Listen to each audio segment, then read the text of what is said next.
Hello, my sewing friends. This is Friday Sews on Saturday.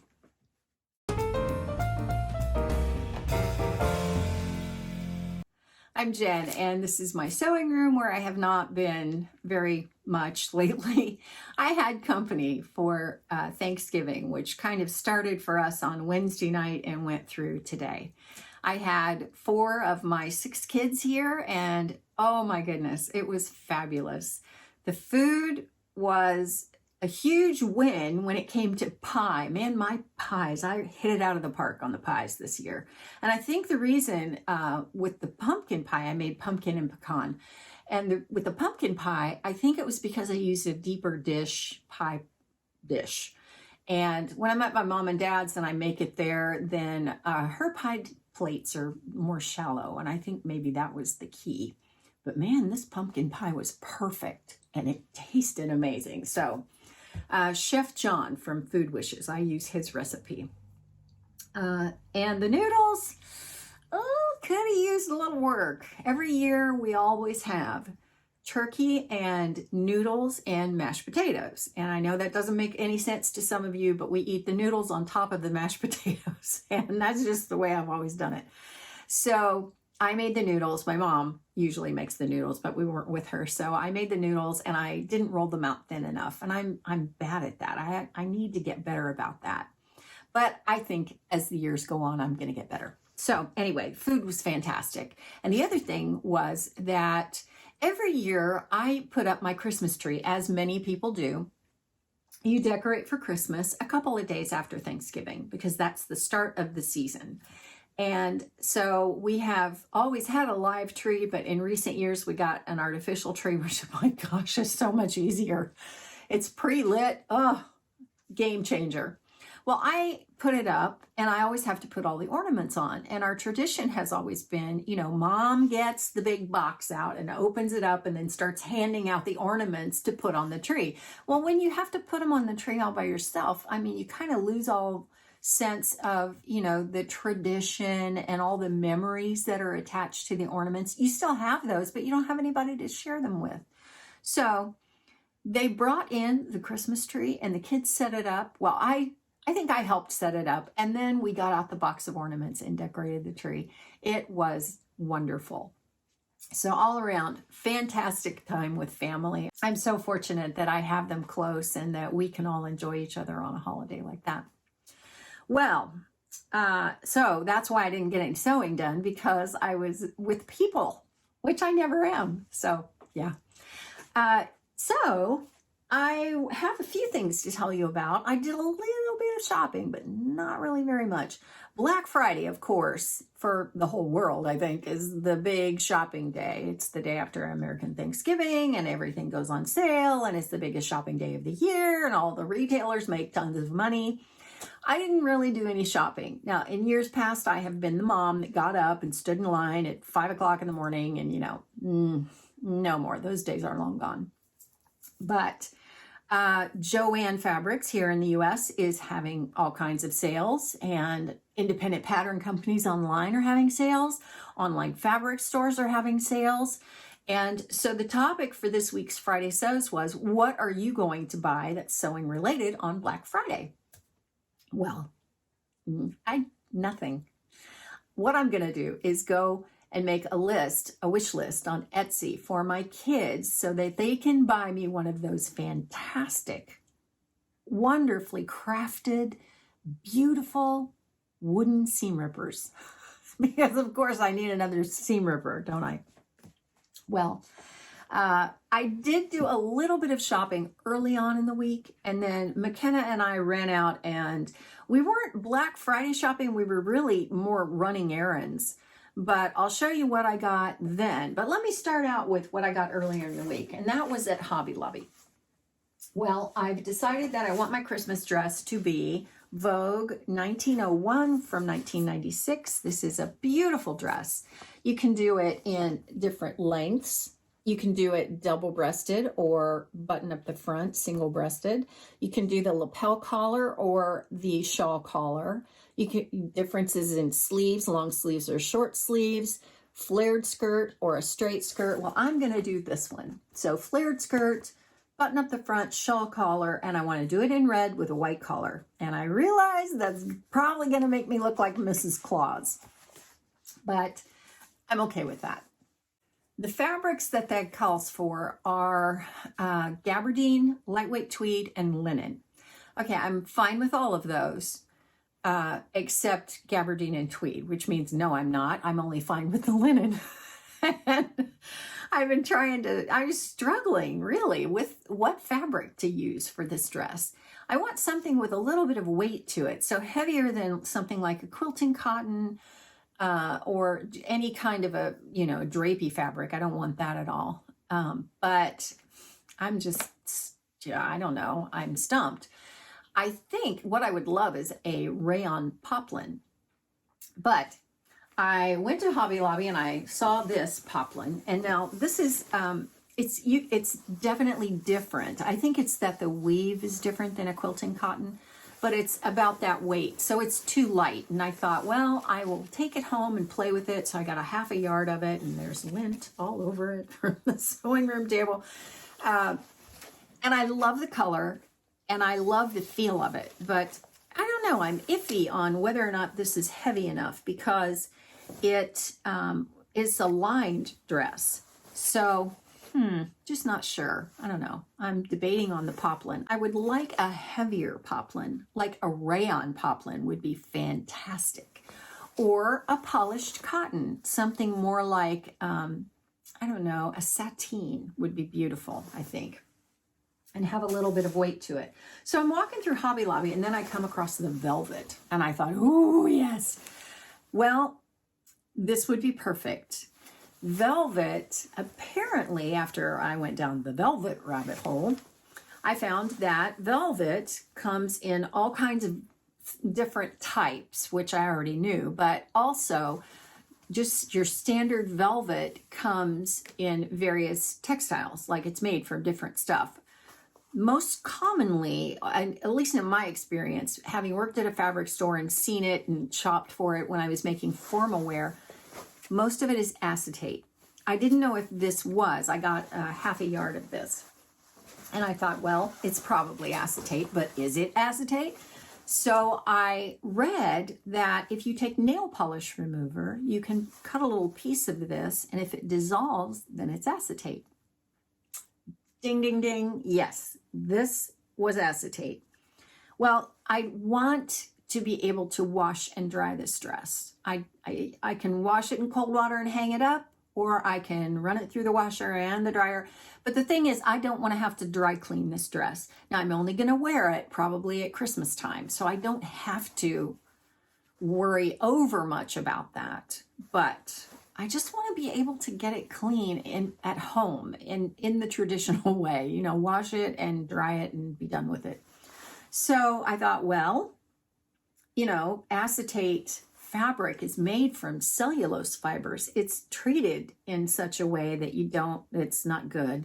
But yeah, I thought, well, let's try that. So I threw it in the washer and I threw it in the dryer and it came out pretty well, except that the problem with washing and drying velvet is that you run into times when you can crush the nap. I don't know if you can even see that, but the nap is kind of crushed in various places. And I didn't want that. So because this doesn't have any kind of anything else in it, that wasn't going to work. Well, they do make velvet out of polyester, 100% polyester. It's very affordable. This was about $17 a yard. I've seen the polyester for about $20 a yard. Or you can get the rayon, which is beautiful and it has silk backing, or you can get all silk. Oh, I would love that, but I think that's a little beyond my willingness to spend the money. So I am investigating the polyester. I know Mood has it. Probably several online places have it. Joann's might even have it. But I haven't made a decision on that yet. I do love the idea of the velvet, but I'm not so committed that I'm willing to do velvet if it means that I can't wash it and dry it. So I may end up with a poplin or a rayon or I don't know, some other thing. Sateen. I do want to investigate sateen. I think that's a great idea. Also at Hobby Lobby, I found this stretch velvet. Well, now this, I got a bunch of this last year, and I made McCall's 7871, which is from 2018. I love this, but I haven't had great success with it. Let me show you these line drawings. You can tell that there's a lot of architecture going on here in that you have these triangle pieces in the front and the back, and then you have these pockets with pocket flaps. And so beautiful design, but difficult to do in a knit. And this calls for moderate stretch knits with a 35% cross grain, Ponte, interlock, and cotton knits. It doesn't call for any kind of a woven. And if you're going to get those kind of really precise, crisp corners, you're not going to get that with a knit. So I think I need to give up that dream. Well, I made this dress last year. I was hoping to get it done, and I was in a hurry when I did it. And you can tell I've kind of taken it apart. Well, here's the thing. It didn't fit. It poked out like through the hips, and I didn't like that. So I tried to take it in a little bit, and with all those triangle point things going on, it was too complicated and turned into a big mess. And I thought, no, I'm not doing this. So I took it and put it away. But let me also say that when I cut it out, I was in a hurry and I didn't pay any attention to nap. I don't know what possessed me, but so I had the front going up and then the back going down or something. And then I went back to get more fabric and it was all gone because it was on clearance from the fall collection that they had. So, you know, it wasn't really a holiday fabric. And so when I saw this, I thought, you know, maybe I shouldn't give up on this. This was tossed away in my UFO bucket. And so I dug it out and I thought, all right, maybe we can do something about this. This is a little under 2 yards, maybe a couple of inches under 2 yards. And it's been washed and dried. Well, it's been washed. It hasn't been dried yet. I probably should do that to get all the lint out of it. But I'm going to try and see if I can do something with that because, yeah, why not? You know, if nothing else, I can make a cute top from it and, you know, just finish it off. And that way it won't be a complete fail. I even thought maybe I can go to another Hobby Lobby near me, which there really isn't another one near me. Maybe one about a half an hour away. The one I have right now is about 7 minutes away. So I can see if somebody else has that. Any of that left and then just start all over again. Or I don't know, that 2 yards might get me a little further down the road in terms of, you know, all the nap going the right direction and all of that. So that was Hobby Lobby. Except McKenna and I on Friday, we were running errands and we had to go to a couple of places. So we dropped into Dollar Tree because I've been working on my camels and my sheep, and I haven't gotten to the donkeys yet, but one of you told me that if I stuck popsicle sticks in the legs, they would probably stand up better. This is the tauntaun version of the camel. Okay, I'm not gonna explain that, but if you know, you know. So I thought, oh, I'll just get those at Dollar Tree because I know they're cheap. So I did. Wrong thing. I got rainbow, because that's what they had. So I'm just going to stick those in the legs of the little animals. These are for my nativity sets that I'm making. So yeah, got that. And then I have this little glue gun. I don't know where I like collect things. It's like people throw things at me and they stick. I don't know. And no pun intended with glue gun, but I seem to have like 4 that I've collected. And one of them is the kind that takes a really skinny, short little glue stick. So I saw some of those at Dollar Tree and grabbed them.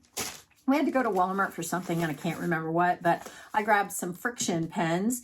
I use a bullet journal. This is a bigger version. I have another smaller one and then I have another one. And I like the kind that have the dots inside rather than the lines. You can see this. See how it has dots? I like that. I can get a whole lot more artistic with dots. And so initially I bought all my markers and pens, Frixion pens, because I wanted to be able to erase because I make a lot of mistakes and I don't want to have to, you know, scratch out with pen. So I knew I had some, and then I found out I had all these Frixion pens, and they iron away with heat. And so everybody uses them as marking tools in the sewing room. And I thought, oh my gosh, I already have those. Well, they run out of ink really quickly. I don't know why that is, but grabbed some. And then we headed over to Hobby Lobby because McKenna said they have 90% off their fall clearance. And I said, well, let's go. And she is the queen of all manner of things clearance. So we found some table linens. I found, what are these? Dish towels. And they came with an orange one and a buffalo check one. And this is kind of a, well, it's kind of a canvas, but it's woven. So it's, I don't know how big it is. It's the size of a towel. So it's 2 times that this way. And they were $6.99 for 2. And so 90% off, they were 69 cents. So I got 1, 2, 3, 4 of those. I may go back and get more because I was thinking, I know it's a small amount of fabric, but you know, it might just be enough to color block something. It might be kind of fun to kind of play around with that. So I got those, and then I found 3 tablecloths. And let's start with this one. McKenna was with me, and she looks fantastic in autumn colors. So this green is 100% polyester, but it was $29.99. So on sale, it was $2.99. And it is 60 by 104 inches. Well, 108 would be 3 yards. And so this is, I mean, it's like having 60 wide fabric and almost 3 yards of it. So it's 4 inches shy. So that's a pretty good deal. I think that's 1 7/8 yards. Anyway, so yeah, you can tell it's kind of got that tone on tone thing going on. So I'll make something for her from that. And then she found this fall tablecloth, which is, I don't know, it's a fairly bottom weight fabric. I mean, it's loosely woven, and it has this tobacco color, kind of a window pane stripe. Again, 104 by 60, so almost 3 yards, 100% cotton. And she would really like to have a circle skirt. So I thought, oh yeah. So I got 2. These were originally $34.99, so $3.49, not a bad deal. So that was Hobby Lobby, all of the Hobby Lobby. And that is essentially all of the shopping. Earlier in the week, I needed to clear out some stuff over by my kitchen table because I had patterns and other assorted things, and they all needed to be displaced into here, which meant that other things in here had to be moved around. And so one of the things that I had was my UFO bucket. And I went through and found some things, and I kind of just decided, you know, I did a Marie Kondo thing. Does this bring me joy? Do I really want to invest the time and effort into this to get it right, to get it the way I want it, or is it not worth it? And I was really, really ruthless with myself and decided quite a bit of it wasn't worth it. So I went ahead and put it in a pile to be donated, and I found a couple of things that I think, well, that only needs that. For example, I found this little t-shirt top. It used to be a dress, and I took the bottom off and made these little fluttery sleeves because it had been sleeveless before. And then and all I have to do is sew the neckband back on. I made the neck a little bit wider. So that's all that needs. I can do that tonight.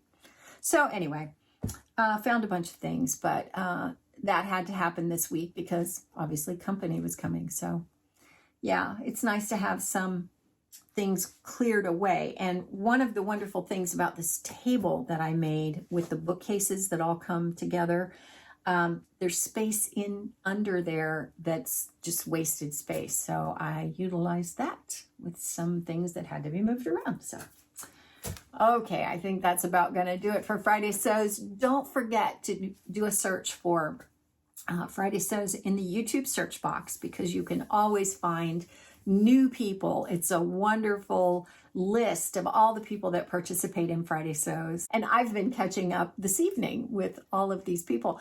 It's just so great because new people are jumping in all the time. And so, you know, there's always someone new to watch with a new perspective and new things to say about sewing and, you know, new things to teach us. Just wonderful all around, increasing the sewing community. So have a great weekend, rest of your weekend. Hope you got some great shopping done. Do some really good shopping online with all these sales going on and get yourself some cool sewing stuff. And I might even go back in and do that too. If you would like to see a playlist of all of my Friday sews, just have a look right here. And I will see you sooner than later. Thanks for watching.